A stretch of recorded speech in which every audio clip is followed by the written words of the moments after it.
comme une tête d'allumette, et vous savez que dans ces petites graines, il y a l'arbre futur qui va mesurer un jour 30 mètres de haut. C'est une vision évidente, pas pour des enfants, ils n'ont pas le concept qu'ils portent en eux quelque part l'adulte et qu'ils seront. Nous, on l'a. Ça, c'est la vision d'éduquer. Éduquer, c'est faire sortir de soi, conduire sur le chemin. Et la nature nous dit qu'est-ce que c'est l'éducation, d'une manière générale. Quand un petit chat se regarde dans un miroir, est-ce qu'il va se voir comme un lion? On ne peut pas. Comment aider nos enfants? Comment les guider pour qu'ils voient ce qu'ils vont devenir? Pas physiquement seulement, bien entendu. C'est comme quand je serai grand, je serai comme papa. Ou la petite fille, je serai comme maman. Ça, c'est une vision extérieure. Mais on est porteur de valeurs en tant qu'adulte. Donc, est-ce que j'arrive à les transmettre? Mais c'est la notion surtout de vision du potentiel. Voir dans notre enfant ce qu'il porte. Et comment les accompagner à faire sortir ça. Notre démarche d'accompagnement va favoriser ça ou pas. Les propos ne sont pas culpabilisants, ils sont responsabilisants. En tant que parent, bon là je m'adresse à l'ébahis, donc on a des valeurs partagées, mais quand je m'adresse avec des familles qui n'ont pas ces valeurs d'ordre spirituel, ils se posent la question, comment éduquer leur enfant pour qu'ils fassent partie de la société et qu'ils trouvent leur place dans la société. Il y a une vision que j'aime beaucoup, c'est celle de Montaigne, qui dit à sa manière, l'enfant n'est pas un vase à remplir, et il rajoute, c'est une lampe à allumer. J'aime beaucoup cette pensée-là, pour moi, qui se rapproche beaucoup de la guidance que l'on devrait avoir avec nos enfants. Alors, il ne s'agit pas de mettre le feu à nos enfants, vous le comprenez bien, c'est une métaphore. Comment faire sortir de la lumière? Pour moi, ça se rapproche beaucoup de la pensée hébraïque. C'est comment faire en sorte que nos enfants soient des êtres lumineux et chaleureux. On n'en est plus là. La notion de remplissage, c'est que je remplis mon enfant de valeur. En termes pédagogiques, si je fais ça aujourd'hui, compte tenu de la mentalité de nos enfants, ça ne marchera plus. C'est pour ça que les profs ont tant de problèmes aujourd'hui dans le milieu scolaire traditionnel. Parce qu'on utilise de vieilles méthodes de remplissage des esprits qui ne correspondent plus à des enfants qui sont en capacité de bien plus d'autonomie. Une image traditionnelle, je la prends souvent parce que c'est un exemple concret, mais vous le savez très bien. Vous savez ce que c'est? On peut appeler ça un CD ou un DVD, peu importe. Sur ce petit truc de plastique pèse 21 grammes. Sur 21 grammes de plastique, je peux mettre la vie scolaire d'un enfant de la maternelle à l'université. Je peux mettre tout ce qu'il va apprendre, en le compactant, d'une manière un peu technique. Je me suis amusé à peser le cartable d'un enfant qui rentre en 6e. Ça va entre 8 à 12 kilos, parfois 15, pour une semaine. Dans son cartable, il a son savoir pour une semaine qui pèse 12 kilos sur son dos. Soit les enfants ils marchent comme ça d'ailleurs, les savoirs les tirent en arrière, soit ils marchent comme ça, ils sont écrasés par le savoir. Sur un 21 grammes de plastique, la connaissance d'un enfant de toute sa vie. Vous vous rendez compte de la différence? On en est là. Quand l'enfant rentre chez lui en mettant son DVD, je ne sais pas, d'apprentissage de l'anglais, ça va bien plus s'amuser peut-être qu'avec son prof. Si son prof est encore avec cette méthode, si son prof d'anglais est avec cette méthode, ça va être changer. Il y a une remise en question quelque part du profil du professeur. Parce qu'à nouveau, les méthodes d'apprentissage, les pédagogies et la relation à l'enfant changent. C'est pour ça qu'on va vers de l'interactif, du participatif, et non plus du magistral. On va vers, je prends l'enfant dans sa capacité à réfléchir et à me dire ce qu'il pense. Et je n'attends pas simplement qu'il me donne la réponse à ma question, j'attends qu'il me donne peut-être ses propres questionnements. On est dans vraiment des démarches différentes. Alors, je laisse ça pour l'instant une seconde, et je vais en venir à la notion d'autonomie, et je vous fais un petit schéma pour moi qui est très parlant, et qui peut parler à tous les niveaux. Ça peut être la relation adulte-enfant, ça peut être la relation adulte-jeune, ça peut même être le couple, même être une famille, être un quartier ou même un peuple, et même la vision internationale. C'est une notion compréhensible de qu'est-ce que c'est l'autonomie. Et ce que je vais vous dire, pour moi, est une représentation psychologique, mais qui va tout à fait dans l'esprit vrai, que je le comprends en tout cas très modestement. Il y a 4 positions. L'autonomie est un processus, c'est-à-dire c'est une dynamique, c'est pas quelque chose qui est arrêté. On peut dire, bon, je suis autonome, je conduis ma voiture tout seul. Est-ce que je la conduis vraiment tout seul? Et la notion d'autonomie, quand on la définit, enfin tout ce que j'entends en général, c'est pouvoir se débrouiller tout seul. Faire son lit tout seul, faire ses lacets tout seul, boire et manger tout seul, parler tout seul, marcher tout seul, la notion de tout seul. Et en fait, la foi nous définit l'autonomie d'une autre manière très intéressante.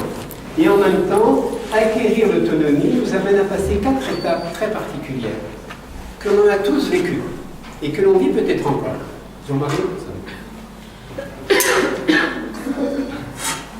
La première étape, c'est la dépendance. On a tous été dépendants, forcément, parce que l'enfant vit cet état-là. Un nouveau-né que vous laissez tout seul, il ne pourra pas se changer tout seul, manger tout seul, et même peut-être respirer comme il faut tout seul. Donc, le petit humain est dépendant très longtemps, différemment d'un petit cheval qui, au bout de quelques heures, est capable de se mettre sur ses pattes et même de courir tout seul et de se passer de sa langue. Pas le petit humain, parce qu'il faut du temps. Mais en même temps, le facteur dépendance crée un état de soumission. Et c'est une soumission que l'on ne choisit pas. Le nouveau-né qui crie dans son berceau pour avoir le biberon, il subit la dépendance des parents qui sont prêts ou pas à lui donner le biberon. Si les parents sont en retard, l'enfant il va crier plus fort, il va bien exprimer sa souffrance, mais bon, si le biberon n'est pas prêt. Si l'enfant reste dans un état de soumission longtemps, ça peut créer un état quelque part d'aliénation. Le mot est fort. L'aliénation, c'est-à-dire tant que je suis sous la dépendance, je suis aliéné. Je dépends tellement de l'autre que je n'existe pas vraiment. C'est pour ça qu'on dit que l'enfant, pendant un certain temps, en tout cas, va tellement dépendre du regard de sa mère, première éducatrice, de sa famille après. Et cette dépendance, c'est la nature qui nous le dit. On a besoin des autres. Mais je ne peux pas en rester là. Et à partir de 2 ans, vous voyez que l'enfant commence à dire « moi, tout seul ». Manger tout seul, marcher tout seul, et même il va essayer de dire des mots tout seul. Et c'est là où commence à être difficile. C'est là où on sent que l'autorité, il faut la positionner. Et combien de fois j'entends des parents qui disent « voilà, mon gamin de 2 ans, il commence à faire des caprices ». C'est-à-dire à revendiquer de tenir sa cuillère tout seul ou de ne pas vouloir. Et le fameux « non, les 2 ans » est classique. Alors que moi, je l'entends différemment. À 2 ans, un enfant commence à sentir qu'en lui monte la sève et il commence à sentir au fond de lui qu'il est capable de marcher tout seul, de parler tout seul. Pas que ces petits neurones, c'est pas encore en place, mais tout ça, ça l'habite, parce qu'on sait tous que l'enfant porte en lui les capacités d'autonomie, de marcher, de parler, de manger tout seul et de vivre tout seul. Oui, l'enfant ne le sait pas dans sa tête, il le sait dans ses tripes. Donc la dépendance, quelque part, commence à lui poser, donc il commence à dire non. Mais il ne dit pas non à ses parents pour les embêter, il dit non pour s'affirmer à lui-même, pour dire j'existe, donc j'ai besoin quelque part d'arriver à faire tout seul. Mais comme il n'est pas encore capable, bien, ça devient un peu difficile. Je passe un petit peu vite, pour pas que ça soit trop dans la tête. Ça va passer par la deuxième phase de ce qu'on appelle la contre-dépendance. La contre-dépendance, c'est que l'enfant en grandissant commence à revendiquer un peu plus de liberté. On l'appelle d'ailleurs un petit peu le hérisson. Il commence à piquer. En général, la préadolescence, ça commence à se manifester. À 11 ans, il commence à se positionner soit dans un refus magistral, soit dans une position « je ne pense pas comme ça ». Et ça commence à nous déranger un peu, que nos enfants commencent à avoir ses propres pensées. Mais c'est intéressant parce que l'enfant commence à s'affirmer, et suivant notre réaction, il va devoir se battre, il va être contre ou pas. Cette phase-là est souvent appelée la crise d'adolescent, alors qu'elle n'est pas obligatoire. Dans la foi Baïe, on considère que la crise n'est pas obligatoire, que le passage de l'enfant de la dépendance à l'indépendance passe par une phase de transformation. Ça, c'est suivant notre réaction. Où sera notre rive? Est-ce qu'on empêche? Est-ce qu'on permet? Est-ce qu'on dit oui? Est-ce qu'on dit non? Et surtout, comment on le dit? Si l'enfant le reçoit mal, il va se placer en contre-dépendance. Il va commencer à s'opposer à nous. Il y a ce risque-là. Attention, le danger, c'est que l'enfant passe en rébellion ou en révolte. Et ça, c'est la tranche, en général, 12, 13, 14, 15 ans, cette tranche un peu sensible où l'identité de l'enfant s'installe, du pré-ado. Mais il va s'identifier toujours à nous, et donc il dépend de nous, il n'aura pas à se réaliser, soit alors il a envie vraiment de se différencier de nous, Mais si c'est dans la douleur, il sera plutôt ici. Et c'est là où ça devient difficile avec nos ados. Non pas parce que c'est l'âge qui veut ça, mais c'est la relation qui voudra ça. Où sont placées nos rives? Parce qu'à partir de 11 ans, il n'est plus là, tu fais ça et c'est pas autre chose.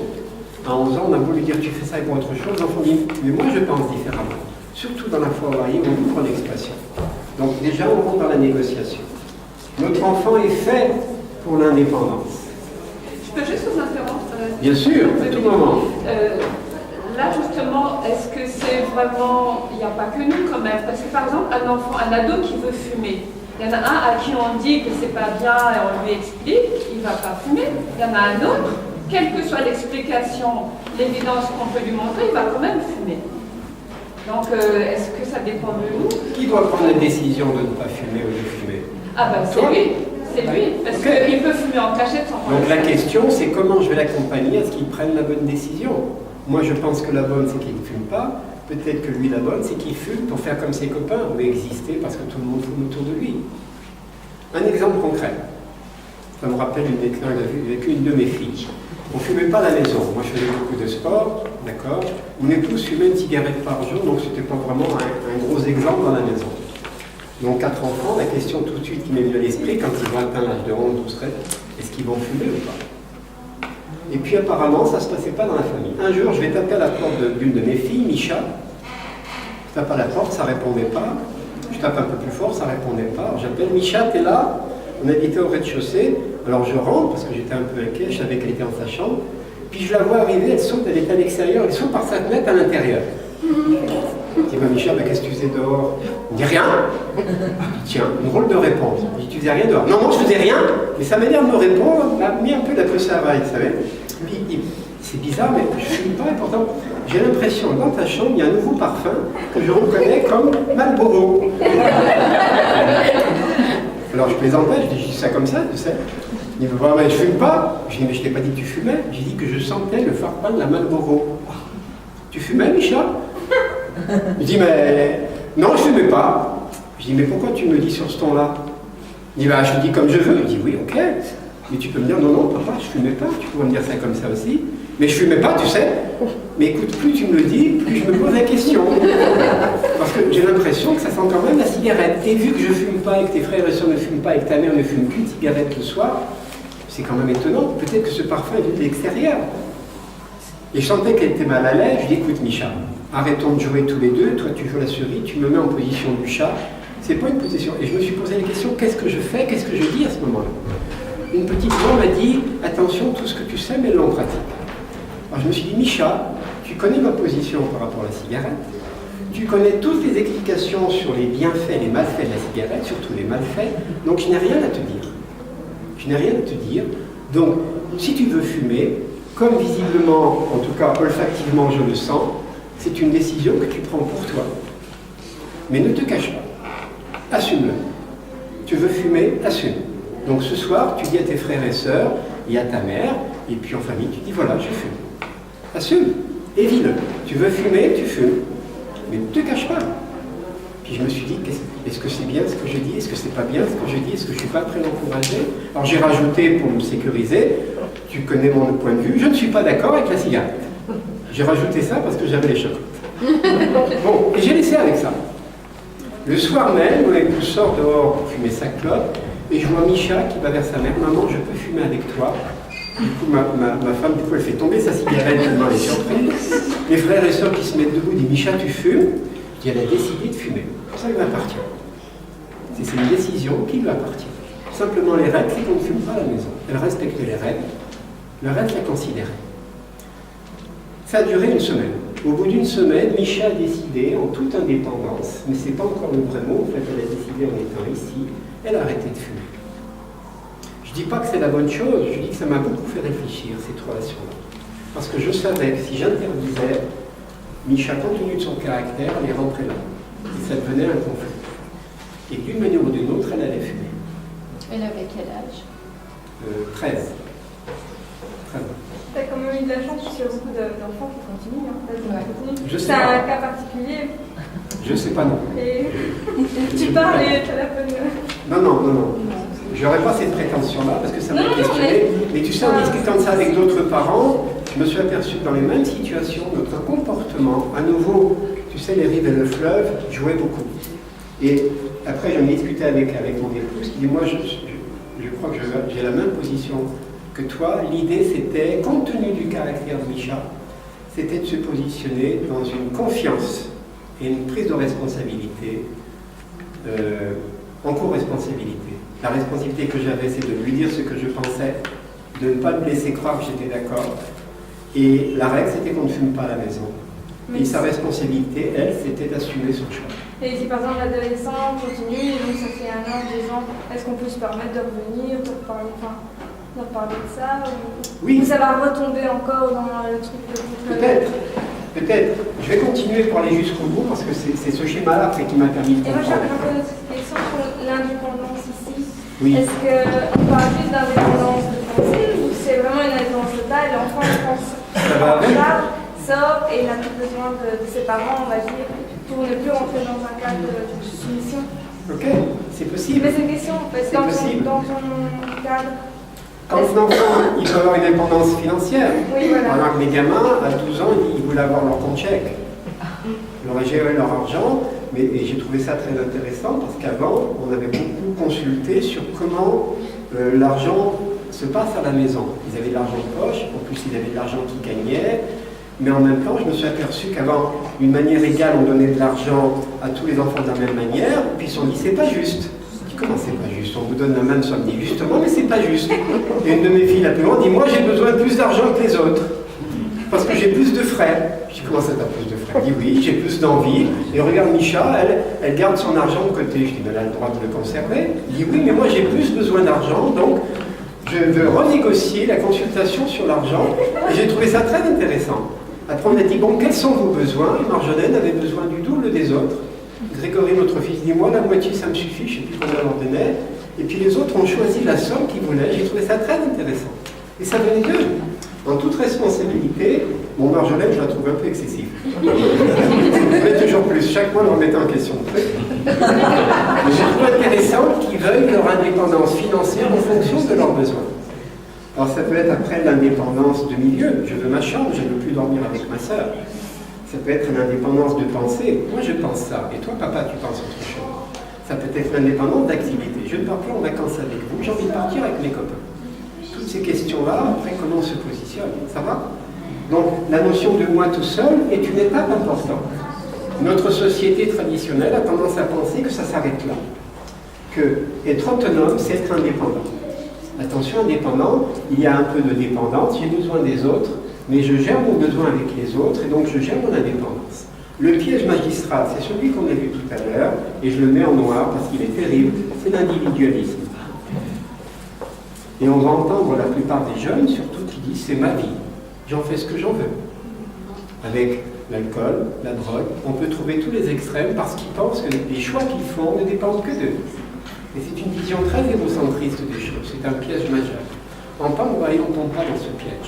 On accompagne notre enfant parce qu'il devienne indépendant d'esprit. C'est intéressant de dire à son enfant de 5 ans, voilà le sujet qui parle aux informations, on regarde ensemble, qu'est-ce que tu en penses? De ton point de vue de petit enfant de 5 ans, qu'est-ce que tu en penses? Un gamin qui maîtrise le langage, on le voit tout à l'heure pour les enfants qui ont une bonne maturité, c'est intéressant de demander l'avis à notre enfant. Ne pas lui demander ce qu'il ressent aussi, parce que c'est aussi notre réalité. Avant, on disait, tais-toi, tu n'as pas à parler, tu n'es qu'un gamin. Demande à notre enfant, qu'est-ce que tu penses par rapport à cette situation? C'est l'amener quelque part à développer son sens critique et sa capacité de penser par lui-même. Et de ne plus être dépendant des pensées des autres. C'est une belle autonomie. Attention à ça, parce que ça nous bloque dans le processus d'égocentrisme. Je ne raisonne que par moi-même. Barola dit un mot très précis pour ça, il appelle ça l'égotisme. Il y a des textes très forts à ce sujet-là. Il parle d'égotisme d'ailleurs par rapport à notre société. Il tombe dans l'égotisme, c'est-à-dire on pense que ce que je pense c'est vrai. On pense que je détiens la vérité et que finalement je dois être complètement indépendant. Alors allons-y pour la dernière case, qui pour moi est vraiment une vision maïs, c'est l'interdépendance.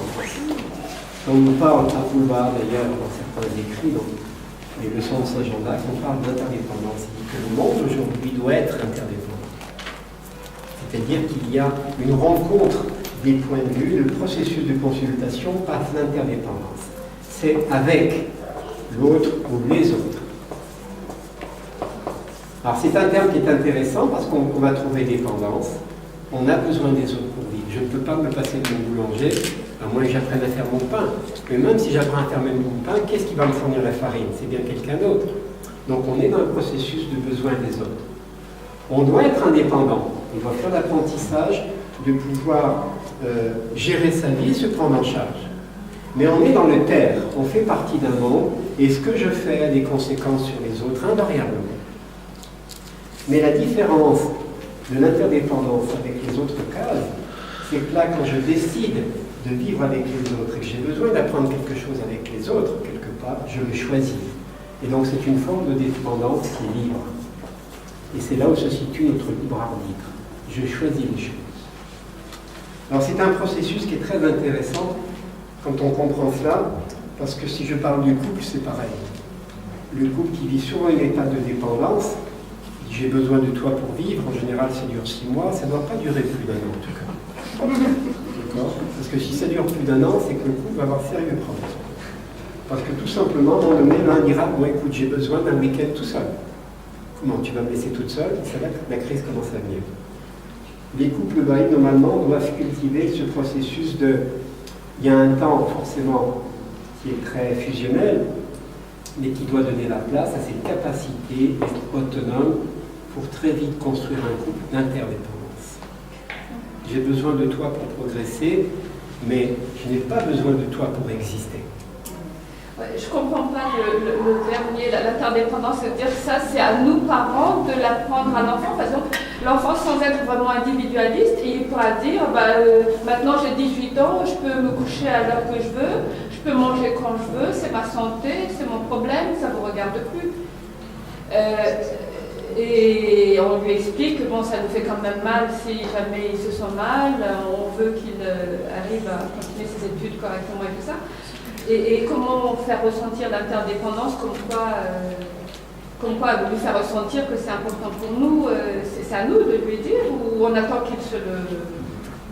Qu'en pensez-vous? S'approprie tout seul. Je pense qu'on peut le montrer, ça veut dire en passant soi-même par ce cycle-là, en devenant nous-mêmes, chacun d'entre nous interdépendants, on va refléter ça. Non? Donc la notion d'exemple, ne dis pas non à la fin de tes phrases. Sois fier de ce que tu penses, ne dis pas non, sinon tu nies ta propre pensée. Ok, c'est intéressant, c'est une possibilité. Donc être dans ce qu'on appelle l'exemplarité. Il n'y a pas assez de lumière, mais je voulais voir ça. Ici, là. Oui, je t'en prie. Je pense que n'importe quel jeune a réussi à ce stade, rien que le fait de prendre ce qu'on peut nous donner dans la vie, au moment de la phase d'indépendance, courageux, je pense que c'est un peu phase où on est chez ses parents. Voilà. Et une fois qu'on va vraiment rentrer dans la vie plus active, même peut-être avec seul et tout ce qui est le groupe, on va d'office être confronté à d'autres points de vue que juste notre famille, notre groupe. Et je pense que ça ouvre aussi le jeune à aller vers les autres, à peut-être trouver plus de l'échange et voir plus l'ensemble que juste le jeu. Ok. Quelle est cette position si mon gamin me dit j'ai 18 ans, je fais ce que je veux? Quelle est cette position s'il dit ça en famille? Pardon? L'individualisme. Oui. Ce que je veux, je ne m'occupe pas des autres. Oui. Je m'en fous des autres, je les respecte pas. Oui. Si ça ne leur plaît pas, je m'en fous. Ok. Mais il n'y a pas une différence entre je m'en fous des autres et je suis mon chemin et je fais en fait ce que j'ai envie. En fait, quand on dit c'est ma vie, je fais ce que je veux, c'est pas dans le sens je m'en fous de toi, c'est dans le sens tu as envie que je sois architecte, moi j'ai envie d'être chauffeur de bus, enfin c'est ma vie. Moi je vois plutôt comme ça et je vois pas tellement ça comme l'individualisme, je vois comme le choix de faire son chemin. Et après, il est oui ou non accompagné des gens, mais il faut aussi respecter le choix. Ok. Alors, je te donne la parole. Quelle différence fais-tu entre le jeune qui dit écoute, moi je choisirais mon métier, je ne ferai pas comme toi, et puis tu voudrais que je fasse ça, mais j'ai envie de faire d'autres choses. Voilà. Deuxième version possible, voilà ce que j'aimerais faire papa dans ma vie, parce que vraiment je me suis attiré par ce métier, j'ai vu un reportage, etc. Qu'est-ce que tu en penses? Oui, ben, c'est clair que la deuxième façon est la meilleure façon de le dire, mais peut-être que quand l'enfant dit c'est ma vie, je fais ce que je veux, c'est peut-être parce que justement il n'est pas reconnu par ses parents et qu'il a besoin de l'autre autrement que papa. Je suis d'accord avec toi. Alors, quand l'enfant parle comme ça, c'est qu'il est là. Il n'est pas là. Oui. Il est après revendiquer un détachement de ses parents qui l'oblige peut-être. Mais alors, si le jeune dit écoute, j'ai 18 ans, vraiment j'aimerais faire comme ça, c'est ma pensée, mais est-ce qu'on pourrait en parler? Qu'est-ce que tu en penses? L'enfant il est là. Quand je tiens compte de la vie de l'autre, quand je tiens compte de la vie de l'autre, pas seulement de la vie au sens figuré, quand je me sens avec l'autre et j'ai besoin de l'autre pour confirmer quelque chose, et je suis son père, je dis c'est intéressant ta pensée, moi j'imagine rien pour toi, mais je suis intéressé de savoir comment tu te projettes, on va en parler, tiens j'ai vu qu'il y avait un salon sur les métiers, tu veux que j'aille avec toi? Là on est dans le côte à côte. Mais donc ça veut dire que les parents doivent suivre aussi, je veux dire, il faut que les parents et leur enfant avancent ensemble. L'enfant ne peut pas avancer tout seul jusqu'à l'interdépendance en essayant de bien communiquer si les parents restent au moment de la dépendance en essayant d'avoir... Souviens-toi des 3 positions, Mona, tout à l'heure. C'est-à-dire qu'on retrouve ça, à quel moment je veux me mettre devant parce que mon gamin il hésite, il n'ose pas, il dit écoute, je t'accompagne et je te montre un peu le chemin. Waouh, tu te débrouilles bien, je passe derrière, vas-y, je suis derrière et je suis avec toi, tu n'es pas tout seul. Mais en même temps, tu es capable d'avancer. Ou bien tu veux que je sois à côté de toi, allez on y va ensemble. Je pense que ces 3 positions sont permanentes. La notion de pédagogie est une notion de positionnement. On l'a bien compris, ça sera peut-être à garder en tête pour aujourd'hui, c'est-à-dire il n'y a pas de formule magistrale dans l'accompagnement d'un enfant. Il y a en permanence une remise en question. Mais c'est d'être là. C'est pour ça que la foi il prône tellement l'unité. L'unité dans la famille, c'est ce qu'il y a de majeur. Quand il y a l'unité, on peut tout remettre en question et surtout on peut en parler en permanence. Si un manque d'unité, si je me bats avec mon gamin parce qu'il ne veut pas faire quelque chose que moi je lui oblige, l'unité part en éclat, il n'y a plus aucune possibilité. Qu'est-ce qu'il va faire mon gamin pour se défendre? Très naturellement, il va soit se rebeller, soit devenir de plus en plus piquant, il va chercher une indépendance, mais qui va dans ce sens-là. Ce sera ma vie, foutez-moi la paix, je ferai ce que je voudrais. Et ce n'est pas une crise d'adolescence, c'est un dysfonctionnement, mais qui est...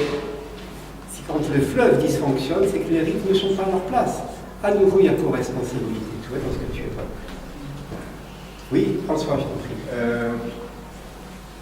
J'avais dit la notion du cycle, est-ce que tu es d'accord si je dis que ça m'a forcé, me vient l'idée que ce n'est pas une question uniquement de 16, 18, 20 ans, mais que sur certains sujets, on peut mettre une vie à telle société. Oui. Que ses parents soient même encore là. Oui. Il y a un enjeu, quel que soit l'âge, que les rives, finalement, que l'on a reçues de nos parents, elles existent. Et c'est pour rejoindre la question de se dire, est-ce qu'à 18 ans, qu'est-ce qu'il en est? On vit tous avec un père et une mère en nous. Et dans une certaine mesure, sur certains sujets, ça peut prendre beaucoup de temps à être indépendant, voire interdépendant. Je suis d'accord. C'est pas une question d'âge. Oui. C'est une question d'âge, de contexte, de culture, c'est une question de clarification de mon propre fonctionnement, c'est très complexe. Mais quand on comprend ce schéma, on est dans une démarche d'accompagnement, c'est ça notre objectif de parents et d'éducateurs. Si je ramène ça, qu'est-ce que veulent les prophètes pour l'humanité? Les prophètes, de par le pouvoir divin qu'ils reçoivent, ils pourraient cantonner l'humanité à rester là, et on devient des marionnettes. Beaucoup de non-croyants, d'ailleurs, pensent que Dieu c'est comme ça, il fait ce qu'il veut. Et la plupart des non-croyants disent, mais qu'est-ce qu'il fait Dieu devant la misère du monde? Et quand j'étais non-croyant, c'est ce que je disais, si Dieu existerait, il ne permettrait pas les famines, les guerres, etc. Et quand je suis devenu laïc, j'ai compris qu'avec cette pensée-là, je transformais Dieu en un marionnettiste. Et je transformais les humains en marionnettes. C'est-à-dire, si Dieu voulait faire de nous des marionnettes, eh bien, il ne nous aurait pas la liberté de penser finalement et d'agir selon notre volonté. Dieu veut nous rendre responsables, donc il nous laisse la liberté de nos actes. Et en tant que parent, je veux rendre les enfants responsables, je suis interdépendant avec eux pour les amener à être responsables des choix qu'ils vont faire. Et c'est pas facile. Et en même temps, c'est cette liberté-là qui nous rend un peu plus mieux. Si tant est qu'on en fait bon usage, c'est là où se trouvent toutes les difficultés. Donc à quel moment je vais décider pour mes enfants? Je suis là. Mais je sais très bien que mon enfant devra prendre ses décisions tout seul. Donc il faut qu'il fasse ce circuit-là. Tout simplement parce que ça fait partie de sa nature. Une autre anecdote rigolote, et je vois que le temps passe vite, où mon épouse est infirmière, on a élevé nos 4 enfants, et de par l'alternance de travail, mon épouse, je pense, a passé plus de temps à la maison que moi. Donc elle a plus participé à, on va dire, la présence avec mes enfants à la maison. Et puis je suis tombé en chômage pendant 1 an à peu près, et mes 3 enfants aînés étaient scolarisés, mais par contre j'avais la petite Vaïdé qui était encore à 4 pattes. Et cette expérience m'a amené à ce que mon épouse retravaille et moi je reste à la maison, papa au foyer. J'avais jamais vécu ça. Et très vite je me suis dit, tiens, ça va être une bonne occasion de prouver à ma femme que même les hommes sont capables de tenir une maison. C'est le défi que je me suis lancé. Je vais prouver à ma femme que je suis capable non seulement de tenir une maison comme une femme, mais en plus même d'élever mon enfant. Parce que la petite Vaïdé est à 4 pattes, donc le défi que je me suis donné, c'est de lui apprendre à marcher. Mais j'ai rien dit à ma femme. J'ai dit oui, je m'occupais de la maison, etc. Je me suis approprié la maison, je suis devenue une vraie femme. Je parlais de ma lessive, de mon parquet, je me suis approprié les choses. Je vais faire mes vitres, je vais faire mon repas. Voilà. Vous savez comment parlent les femmes. Voilà. Une petite pique. Bref. Et mon épouse arrivait le soir, mettait les pieds sur la table, c'était merveilleux, une maison tout à fait clean. Même les rideaux étaient lavés, les vitres étaient passées, enfin les vitres, ça ne lui convenait pas trop. Mais bon. Et tout allait bien. Première semaine impeccable, première 15 jours à peu près. Après, une fois que j'avais bien maîtrisé la maison, c'est pas trop difficile finalement, ça dépend. Après, je me suis dit, à toi ma piotte, je vais prouver à ma femme qu'un homme est capable d'apprendre à un enfant à marcher. Parce que c'était le challenge du moment. Et donc, je me suis mis comme objectif tous les jours d'intervenir sur l'apprentissage de ma fille. Et donc, de la rendre autonome, notamment pour la marche. Et donc, le premier jour, j'ai appelé Vaïdé, ma maison était propre, nickel, mon repas était fait. Et j'ai pris ma petite Camille, voilà, il dit voilà, aujourd'hui on va marcher ma cocotte. Et il est venu vers moi comme pour jouer comme d'habitude, je l'ai pris par un bras, hop, je l'ai soulevé, et je commençais à la tirer. Vous savez, je pensais que c'était une charrue, un enfant. Il fallait tirer pour que ça roule. Alors bien sûr, ça a marché 2 pas parce que je la soulevais un peu comme une enclume. Puis après, elle s'est remise à 4 pattes, elle a commencé à pas être bien. Allez, 5 minutes, ça va, on ne va pas insister. Le lendemain, je recommence. Mais les 5 minutes, c'était guère mieux, même c'était un peu pire, je trouvais. Pendant 1 semaine, j'ai essayé de la tirer, plus ça allait, plus ça se dégradait. À la fin de la semaine, j'étais obligé de courir après, sous la table, pour l'attraper, l'amener sur le champ de bataille et d'essayer de marcher. Et mon épouse qui rentrait le soir, au fur et à mesure de la semaine, elle dit, tu trouves pas que Vaïdé est de plus en plus énervée? Je disais non, c'est peut-être le temps, je ne sais pas. Et je ne venais pas lui dire que c'était de pire en pire mon apprentissage. Pendant 15 jours, j'essayais toutes les méthodes. Je mettais des bonbons, espacés de 1 mètre par terre, pour la tirer, la prendre, la mettre debout. Bref, j'ai fait un tas de méthodes. L'acheter avec des sucettes. Et c'était de pire en pire. Je me suis dit, bon, soit je m'y prends mal, soit les hommes sont vraiment incapables d'élever des enfants et de leur apprendre l'apprentissage de marcher. Et au bout de 3 semaines, je commençais à me décourager parce que j'arrivais plus. À chaque fois que je la touchais, elle pleurait. Je ne pouvais même plus jouer avec elle. Elle me regardait avec des yeux méchants. Terminé, voilà, j'étais vraiment pas très content. Un jour, en pleine journée, j'étais après ressasser mon malaise en tournant ma soupe et je vois Vaïdé qui s'approche, qui me tire le pantalon comme ça. Ça y est, super. Il fallait juste que je patiente un peu. Elle est prête. Alors à nouveau, j'éteins mon petit feu, hop, je la prends par la main, je la mets debout et je commence à la tirer à nouveau. Elle se remet à pleurer en retirant sa main, elle se rassoit, mais cette fois-ci, elle ne bouge pas. Elle me regardait avec ses grandes gobines, d'ailleurs, dire, mais enfin, tu t'y prends mal, réfléchis. Et je ne savais pas quoi faire. Alors je lui disais, mais enfin, qu'est-ce que tu veux? Tu viens vers moi, tu es prête? Alors, je lui ai tendu la main, elle m'a pris la main, elle s'est mise debout, elle a fait son premier pas. Et j'ai tout compris. Qu'est-ce que j'ai compris à votre avis? Tu as choisi, tu as décidé de marcher. Absolument. Et j'ai compris que ce n'est pas nous qui apprenons aux enfants, ce sont les enfants qui apprennent de nous. Le processus est inversé. Que quand l'enfant il va apprendre quand il est prêt.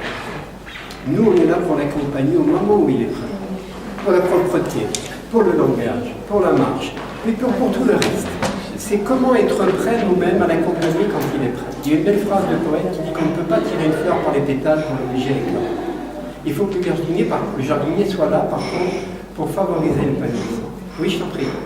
Oui, mais je pense quand même qu'il ne faut pas te culpabiliser parce que tu lui as montré quand même à un moment donné que tu attendais d'elle, ce que tu voulais qu'elle fasse. Ça, je pense qu'il faut quand même pas insister, pas faire de manière brutale ni autoritaire, mais il faut quand même montrer à l'enfant ou lui parler de ce qu'on attend de lui, ce qu'on aimerait bien qu'il fasse, quoi. Moi, je me rappelle quand Cédric, notre premier, devait avoir l'âge d'aller à l'école, il n'était toujours pas propre et à un moment donné, je ne savais plus quoi faire et c'était le pédiatre qui m'avait dit « il faut que vous lui parliez ». Parce que lui, dès qu'il voyait le pot, c'était l'horreur, il criait, il hurlait. Et je lui ai parlé comme à un adulte, que j'aimerais bien qu'il soit propre et tout ça. Je suis sûre qu'il ne comprenait rien de mon discours, mais le fait de lui parler, apparemment, il était quand même réceptif et du jour au lendemain, il était propre. Lui, bien sûr, mais je te rejoins complètement. À nouveau, on rejoint un peu nos exercices d'aujourd'hui. Je fais le lien avec accompagner, ce n'est pas débrouille-toi, je reviens dans un jour. Je ne citerai pas la personne qui accompagnait qui était à 50 mètres de la personne, qui l'a laissé faire. Bon, c'est un choix, mais si je m'éloigne trop de mon enfant, effectivement, si maman il n'est pas bien ou s'il ne sait pas quoi faire, comment l'aider? Bien sûr que le langage est important. Quand tu dis je ne crois pas que mon enfant comprenne, bien sûr que si, mais l'enfant ne comprend pas avec sa tête. Moins de 7 ans, l'enfant vit dans les ressentis. Il va comprendre la chaleur de ma voix, il va entendre mon insécurité ou ma sécurité. Les enfants sont extrêmement réceptifs. À partir de 3 mois, un enfant dans son berceau, un peu comme une fleur, ses 5 sens s'ouvrent. À partir de 3 mois à peu près, l'enfant est capable d'avoir une perception totale de son environnement extérieur. Et à partir de 3 mois, un enfant déjà fera la différence dans son petit cœur. Quelle est l'autorité de papa? Quelle est l'autorité de maman? On peut facilement observer, si vous en souvenez, un enfant va déjà savoir s'il peut crier plus fort quand c'est papa qui le garde pour avoir le biberon 15 minutes avant. Il a déjà essayé avec maman. Maman, j'ai essayé plusieurs fois. Le gamin va marquer dans son carnet. Avec maman, c'est même pas la peine, ça marche pas. Elle m'apporte le biberon pile à l'heure. Bon, c'est pas la peine de m'épuiser. Surtout si maman a dit à l'enfant, je suis désolé, ce n'est pas l'heure. Tu veux crier, tu cries, pas de problème. Mais sache que moi, je ne te donne pas ton biberon parce que c'est pas le moment. Un enfant, étonnamment, va piger ça. Pas avec ses petits neurones, ils ne sont pas encore connectés. Mais l'enfant va comprendre des choses dans ce qu'on appelle le langage infraverbal, c'est-à-dire un ressenti. Et étonnamment, l'enfant va déjà comprendre quelle autorité est en face de lui et voir s'il peut en user ou en abuser. Souvent, c'est le papa qui se fait avoir. C'est vrai, pour moi en tout cas, parce que j'étais un papa cool, surtout par mes filles. À chaque fois que je voyais Marjolaine, à 10 ans, rentrer dans mon bureau avec une tasse de chocolat, quelques petits gâteaux, je suis sûr que j'allais me faire avoir, parce qu'elle venait me demander l'argent de poche.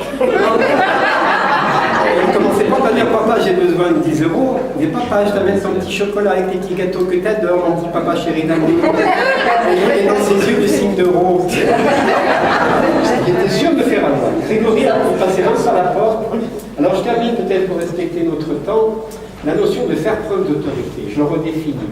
C'est ce fameux tuteur. C'est une autre image que j'aime beaucoup, c'est être tuteur parce qu'une petite plante ne sait pas dans quelle direction pousser. Le jardinier, il sait ça. Surtout des plantes qui ont tendance à être plantes un peu à ras les pâquerettes. Être tuteur, c'est bien se positionner. Si on est trop près, on va empêcher la plante quelque part de trouver sa dimension, sa direction. Si on est trop loin, la plante risque de baisser et le tuteur sera mal positionné. Ensuite, le lien qu'il y a entre le tuteur et la plante. Ça aussi, c'est une image très intéressante. Si vous serrez trop, vous étranglez. Et là, vous prenez le pouvoir sur la plante. Vous l'empêchez quelque part, quelque chose. Vous la freinez dans sa croissance. Si vous donnez trop de liberté au lien, la plante peut prendre n'importe quelle direction et sera trop loin du tuteur et le lien ne sera pas effectif. La bonne position. C'est là toute la question de l'éducation. C'est pour ça que je n'ai pas de réponse à vous donner. Ça dépend trop de vous, ça dépend trop de la plante. Mais en même temps, demain on ira un peu plus loin si ça peut t'éclairer. Et en même temps, ça va marcher pendant un temps. Planter un tuteur à côté d'un arbre qui était déjà gros comme ça. Le gros comme ça, c'est à partir de 11-12 ans. 11-12 ans, c'est plus la peine d'essayer de planter un tuteur pour vous positionner. L'enfant a déjà pris des repères sur la relation que vous avez avec lui. J'avais une citation, je l'ai enlevée parce que je la trouvais très dure, mais j'aurais peut-être dû la laisser. Boba nous dit qu'à partir de quand l'enfant a passé l'âge quelque part de la préadolescence et de l'adolescence, trop de choses sont déjà en place, c'est presque trop tard. Ce n'est plus l'éducation, c'est de la rééducation. Ce n'est pas impossible, bien que les mots d'Abdullah sont très durs. Il dit quand la branche a poussé dans une certaine direction, si elle était mal orientée, elle sera mal orientée. Il va falloir vraiment faire beaucoup d'efforts pour l'amener à trouver un autre espace. Je peux prendre encore un peu. Oui, bien sûr. Parce que quand même, ça m'étonne parce que jusqu'à 11 ans, et à 13 ans, c'est là la crise de l'adolescence. Et souvent, La période de transformation, tu veux dire. Oui. Pour nous parents, ce qui est très difficile, c'est qu'un beau matin, on se réveille et on a l'impression que 15 ans d'éducation est balayé par la mauvaise influence d'un copain, par exemple. Oui, ça se Des fait. fois, c'est... Non mais, partie de nos cœurs. je ne suis pas la seule maman, des Bien fois. sûr. Et tout le monde me dit, t'inquiète pas, la graine que tu as semée, elle va fleurir un jour ou l'autre, il faut juste Ça, être c'est pour patient. sécuriser. Oui. Voilà, pour sécuriser. Mais c'est vrai que je ne suis pas la seule maman comme ça. Bien sûr. Évidemment, les papas sont beaucoup plus cool, plus tranquilles. Oh, il fait son cheminement, son truc. Il est allé à l'autre bout du monde pendant 1 an, il s'est débrouillé tout seul, il est revenu vivant. Il n'y a pas de souci. On lui laisse explorer son monde, mais en tant que maman, on est toujours un peu inquiète en me disant jusqu'où intervenir et jusqu'où ne pas intervenir, parce qu'à 11 ans, ne plus laisser tuteur à un enfant de 13 ans, ça m'inquiète quand même. C'est une image, bien entendu. Pour moi, le tutorat est toujours présent. Mais ce n'est plus les mêmes liens, ce n'est plus la même distance, ce n'est plus la même position. Et certaines fois, il faut savoir se retirer pour que le gamin franchisse ces étapes d'autonomie. Mais dans l'idéal, bien entendu, c'est dès que la plante apparaît que je me place comme tuteur. Si vraiment je vais faire mon travail de parent, sachant que c'est très difficile d'être parent. On le sait tous, même avec les beaux concepts qu'on a dans la foi, c'est très dur. L'idéal, ce serait d'être à côté de son enfant, disponible 24 heures sur 24. Mais c'est ni possible, ni même souhaitable, parce que l'enfant a besoin de temps en temps d'assumer sa vie, y compris tout seul, parce que je ne peux pas vivre à sa place. Donc la position du tuteur est importante, mais vous savez bien, mon image n'est pas assez mobile, cette plante un jour va dépasser le tuteur. Donc je serai un tout petit tuteur et une grande plante. Les choses se sont inversées, pas seulement en taille physique, mais également en capacité de réfléchir et de prendre des décisions. Donc mon travail de tuteur, par définition, c'est vraiment d'accompagner la croissance, pas de la remplacer. Parce que mon enfant est fait pour grandir. Mais je rejoins quand même ce que tu dis, bon, ça me sécurise un peu de dire ça aussi, mais je le vois chez mes enfants maintenant qui ont la trentaine, et ils commencent à me dire, papa, quand on était petit, c'est intéressant d'écouter ça, parce qu'eux-mêmes sont parents maintenant. Donc le lien se fait. Ils disent, on ne comprenait pas pourquoi tu disais ça quand on avait 15 ans, maintenant qu'on en a 30 et qu'on a 2 gamins, on le comprend mieux. C'est en cela où rien n'est perdu de tout ce qui a été transmis. Bien sûr, pendant la phase de transformation, il y aura beaucoup de remises en question. Il y aura peut-être même un rejet de notre éducation, même de notre autorité. Ça fait partie de la phase d'affirmation de soi. À ce moment-là, l'enfant a besoin, quelque part, de nous lâcher la main pour se dire « je veux marcher tout seul ». Il commence déjà à 2 ans. Mais à 2 ans, ce n'est pas effectif, il n'a pas les moyens. À 11 ans, il commence à en avoir pas mal. Et de se dire « j'ai envie de penser tout seul ». Est-ce qu'on accompagne à cela? Ou bien est-ce qu'on dit « non, tu es trop jeune, écoute-moi ». Si je hausse le ton encore à 11 ans, est-ce que vraiment je l'accompagne dans son sens critique? À chaque fois, tu vois, les questions se reposent. L'accompagner à ce qu'il s'élève et le rendre acteur responsable de sa vie et de ses actes, c'est à nouveau un résumé. Notre travail, c'est faire en sorte que notre enfant s'élève sur un plan spirituel, bien entendu.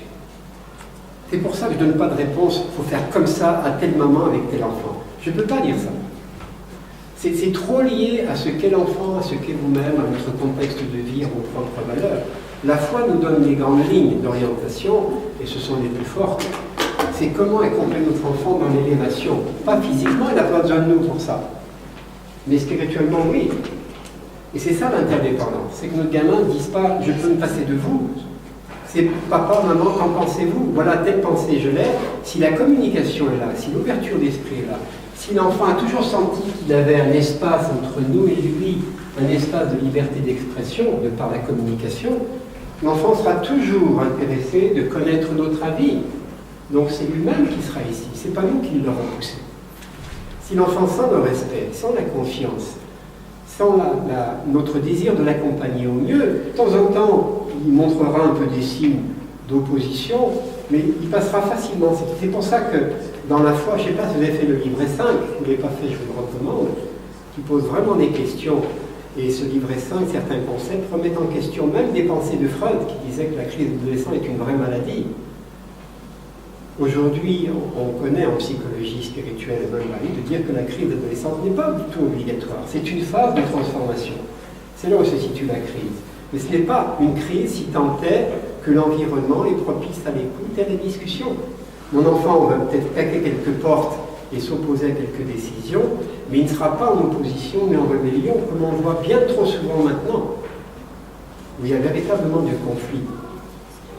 Quand on sait que dans la foi les conflits sont interdits, on se dit, bon, comment je vais faire avec mon ado?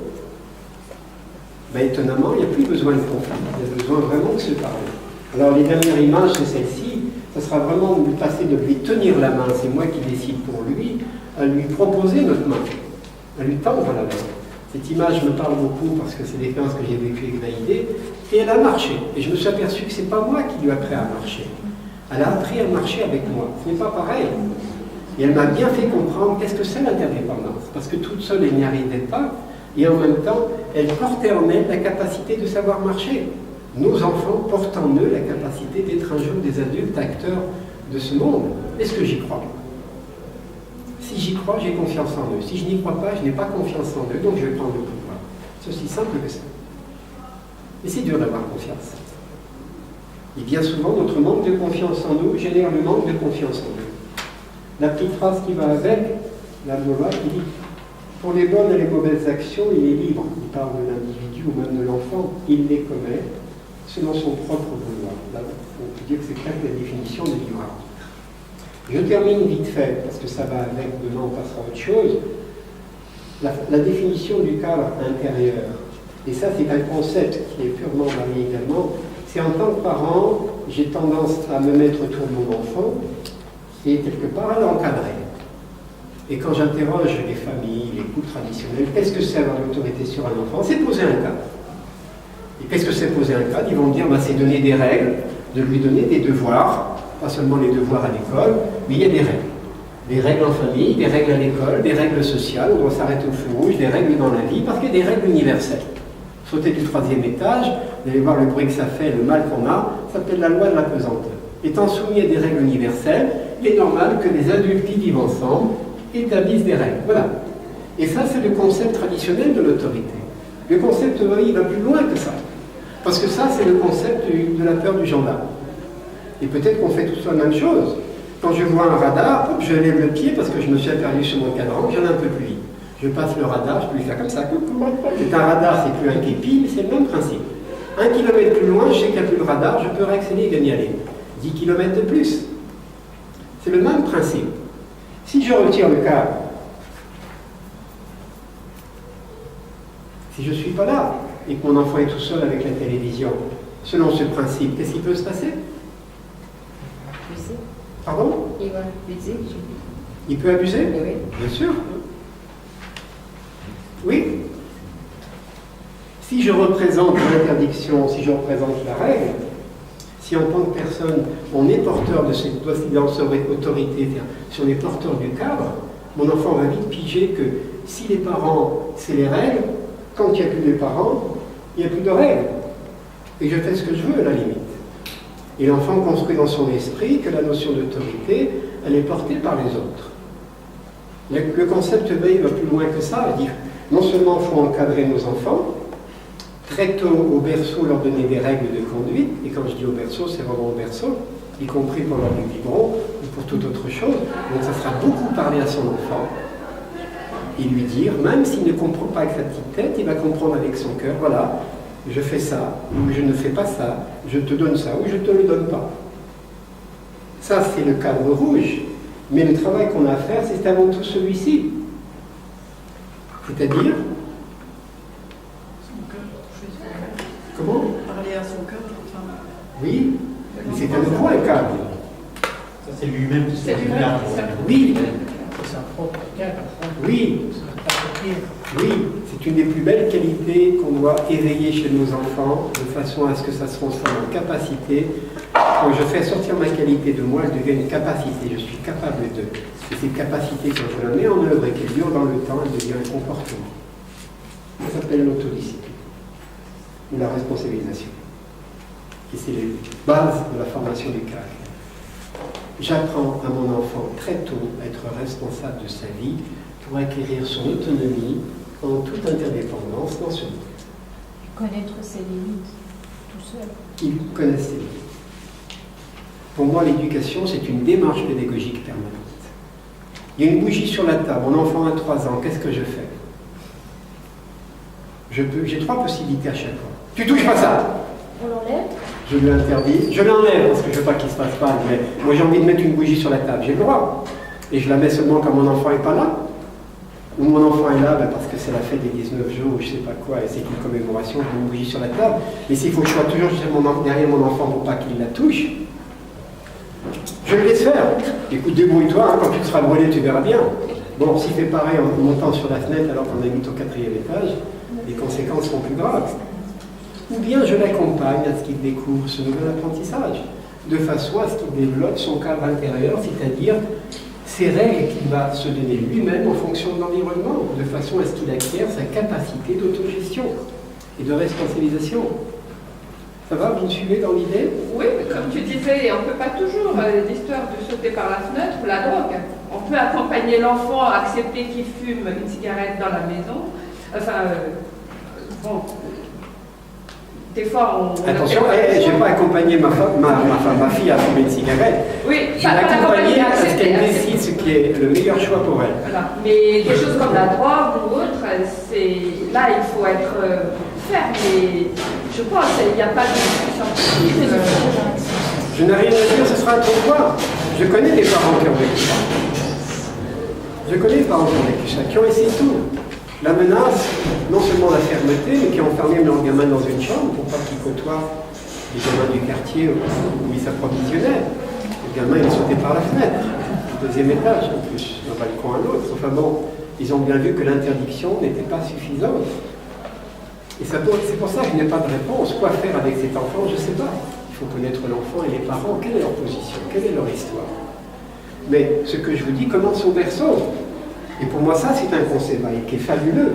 Ça rejoint le concept du tout de l'idéal. Comment apprendre à notre enfant que sa vie n'est pas que sa vie, que sa vie, elle fait partie du monde, et tout ce qu'il va faire dans sa vie aura des percussions plus ou moins importantes autour de lui. Et qu'une vie, c'est comme un pavé que je jette dans l'eau. Il y a un impact, et puis il y a tous les rangs qui sont autour. Et que si mon enfant décide de fumer, ok, c'est une décision qui apparemment il prend pour lui. Quelles conséquences ça va avoir pour sa vie et pour la vie des autres? Et ça, c'est une responsabilisation intéressante. Mais en tout cas, le principe d'autodiscipline est un principe majeur qui aide notre enfant quelque part à prendre conscience que faire preuve d'une bonne autorité, c'est rendre l'enfant et le jeune acteur social. Cet apprentissage du savoir-vivre en société en développant ses valeurs humaines et morales. Pour moi, ça, c'est tout le travail que l'on a à faire en tant que parent valide. Et ce n'est pas facile du tout. Parce que ce n'est pas une démarche qui est même encore comprise actuellement.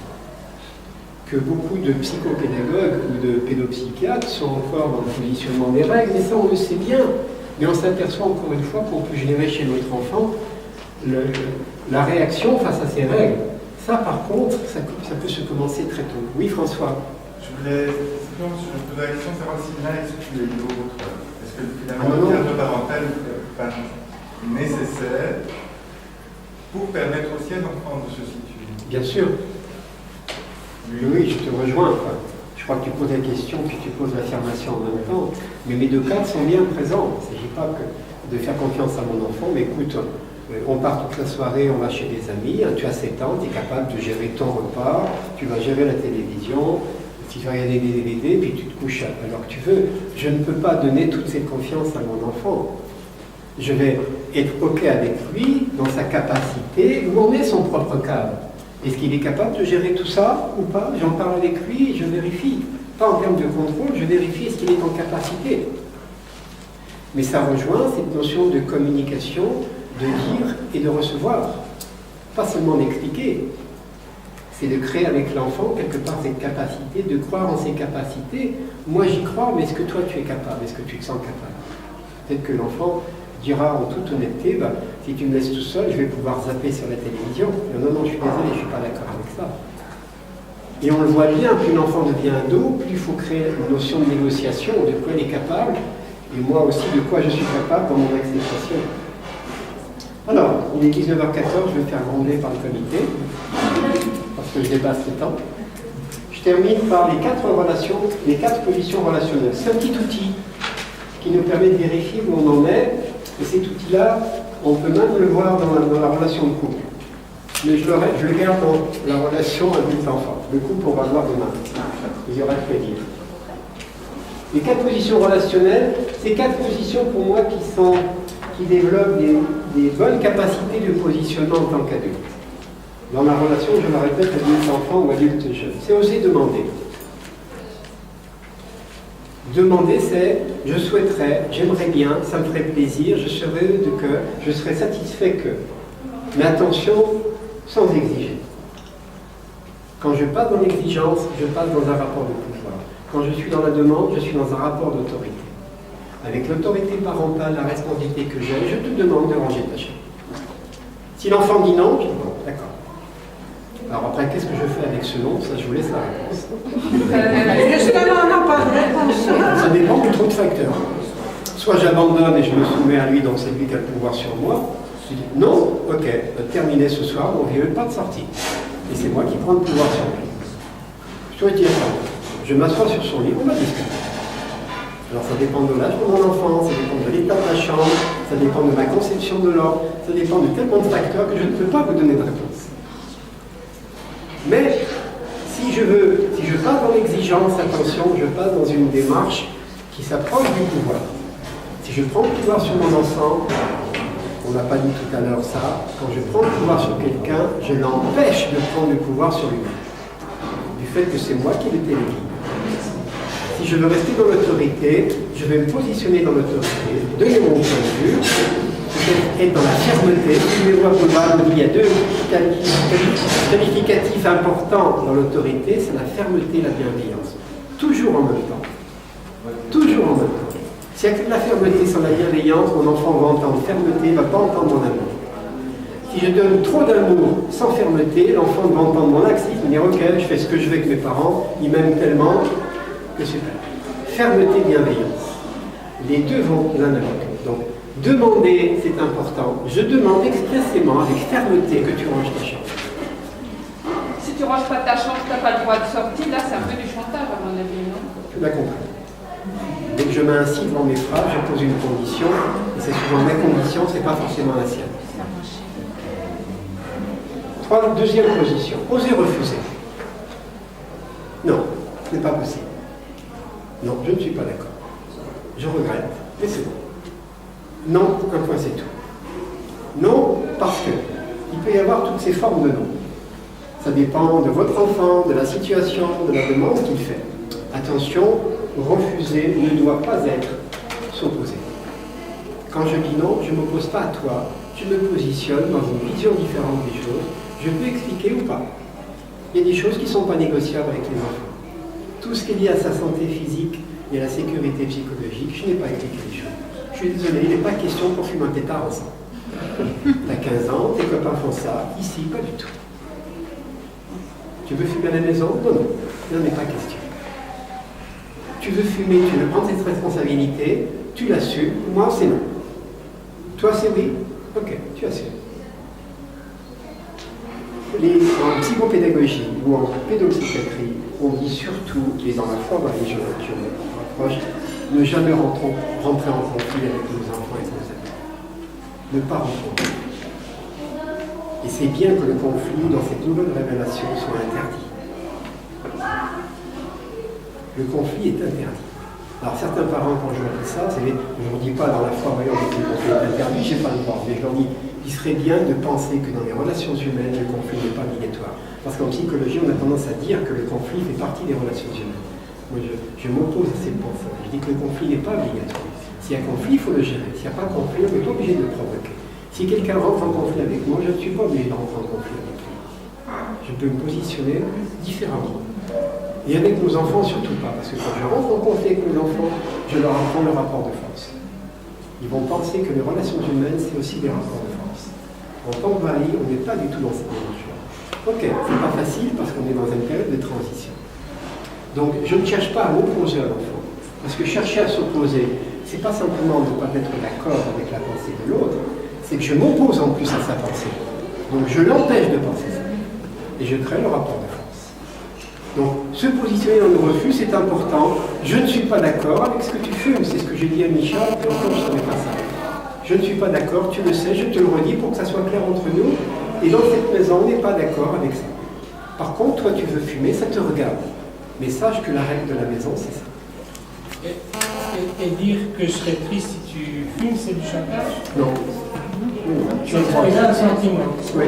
Tu peux dire je suis déçu par rapport à ton choix, je suis triste, je suis inquiet. Tu as le droit de ressentir ça. Tu as le droit de le lui dire. Et en plus parce que c'est touchant. Est-ce que ça ne fait pas un paradoxe d'un côté, si tu as envie de fumer, tu peux fumer, et de l'autre côté, lui dire je ne suis pas d'accord que tu fumes. Tu as raison dans l'expression. C'est ce que j'ai dit, si tu as envie de fumer, tu fumes. Ok, c'est une mauvaise formulation. C'est-à-dire si tu fais le choix de fumer, ça te regarde. L'important c'est de se positionner. C'est ça qui est important. Et ça rejoint ce que tu disais, très tôt de dire à l'enfant sa position. Et si en plus on rajoute ce sentiment, ça renchérit encore. Maman est déçue de, ou je suis très heureux que. Oui, il faut faire les deux. Oui. Tu dois arrêter.